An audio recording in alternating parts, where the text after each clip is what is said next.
And chocolate bunnies, there's always one part of the bunny that's always eaten first would be what? The ears, right?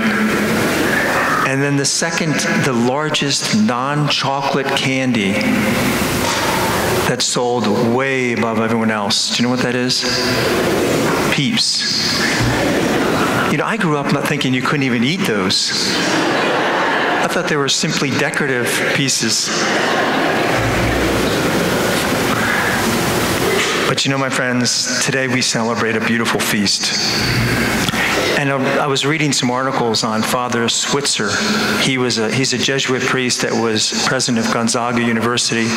He's got his PhD in the philosophy of science, so he's very interested and a brilliant man.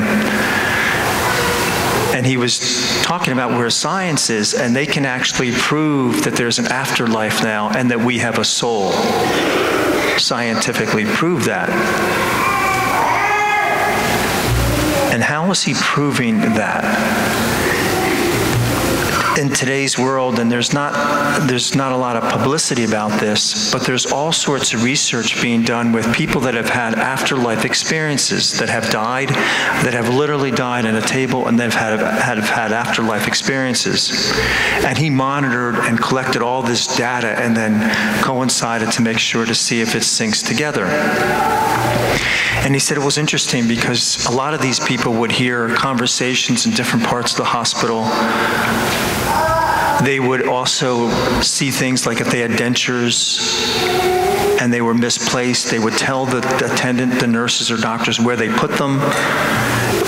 They've heard conversations of doctors and nurses. They've also, excuse me, they've also, and because of this, they thought, you know, I wonder if a blind and deaf person, they're hearing these things, seeing these things, I wonder how they would hear it and see it. So they monitored the people that are deaf and or blind, and you know what they experienced? The same thing. So it forces scientists to say, how can you see when you have no eyes? How can you hear when you have no ears? Interesting, isn't it? But see, that's what the soul is. It can see without eyes. It can hear without ears. And you know, one of the persons, it was actually humorous, was being questioned. And the non-belief, there were some doctors and nurses that didn't believe him. And he said, you know, go up to the roof of the hospital. It was 10 stories. And he said, in the roof of the gutter at the top of the hospital, there would be a sneaker there. And he said, I even know what kind of brand it is. And I think it was a Nike because they saw the swoosh. But there in the 10th, on the top of the hospital, in the roof, on the gutter, there was a sneaker there. And how in the world would we have ever seen it if he didn't see it with his soul? But you know, my friends, it shows us that there is life after this one. And that we do have a soul, and we can't ignore that. We can't ignore it. And the importance of that is, if there's an afterlife, we need to live different here, right, to get there. We need to live different here on earth to get to this place. And that's part of the Easter message, isn't it? It's part of the Easter message. George Burns and Gracie Allen were married for years, and you know, they had a show, the Burns and Allen comedy show. It's wonderful. It's quite dated, but of course George Burns lived a lot longer than Gracie Allen when she died at mid-60s. And you know, he was such a faithful, that was the love of his life. He never dated or never did anything after Gracie passed away. But there was one little segment that I saw with it, and Gracie called the repairman to fix her electric clock.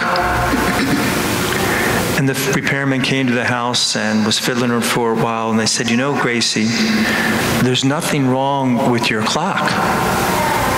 You have to plug it in. And she said, I don't want to waste electricity. She said, I only plug it in when I want to know what time it is.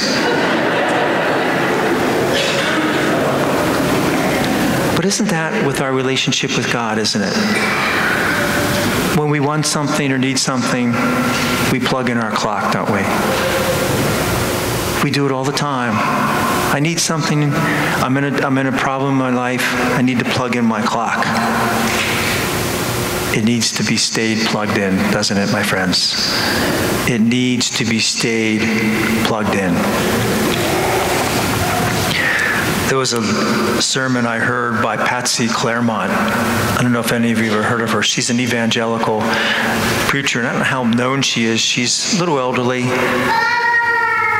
And if you want to listen to this sermon and you go to YouTube, Patsy Clairmont, The Light of the World is what it is. But she said, I had a friend for 50 years. Her name was Carol. And she said, I love friends like Carol who are very quiet and listen well. And she said, one day that she was diagnosed with breast cancer. And they went through this together and she beat it. A few years passed and it came back. But this time it came back not only in that area, and she had a mastectomy, so it was just in that area, but it came into her lungs and also her shoulder. And she said, we prayed and we were still hoping. But as the weeks went on and she was getting chemo, she said, my friend Carol was getting bent over. And you could see that her spirits were so discouraged and depressed.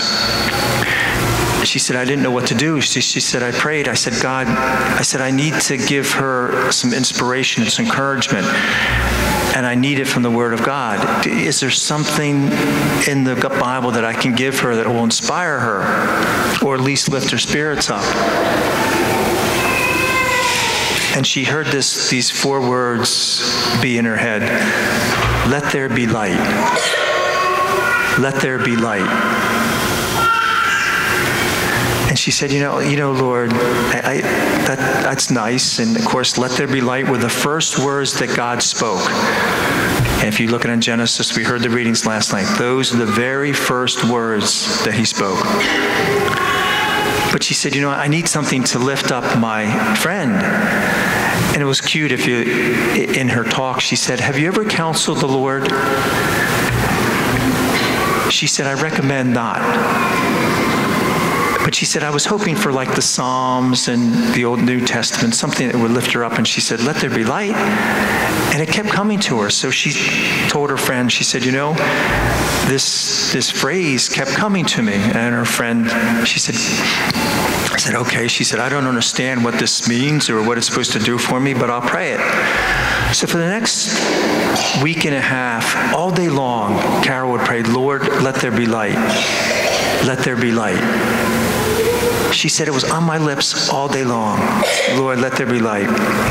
Not even knowing what it meant. A week and a half later, after doing all that, she called Patsy, and her voice was so ecstatic. And she said she just came from the doctors. And Patsy said, how did it go? And she said, it was great. She said, you won't believe, Patsy. The doctor showed her the scan that she had done, and the doctor said, you know what we're looking for, Carol? And the screen showed up, however they do that.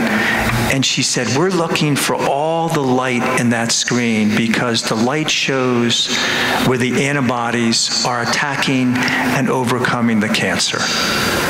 The more light, the less cancer there will be. And she said, I thought I knew. She said, I've been preaching for years. I know the Bible. I know what's good for the people and what's good for me. Or so I thought. She said, God knows a whole lot more than you and I. And she said, it would do me well to listen to him more often. Let there be light. Let there be light. that same light, my friends, can come into the darkness of every single one of us. And we all have it. There's dark areas in our life. And isn't that what the resurrection is, isn't it? To let that light of Christ and his living Spirit breathe within us, that we can live more fully here on earth, and then also to life hereafter. God bless you.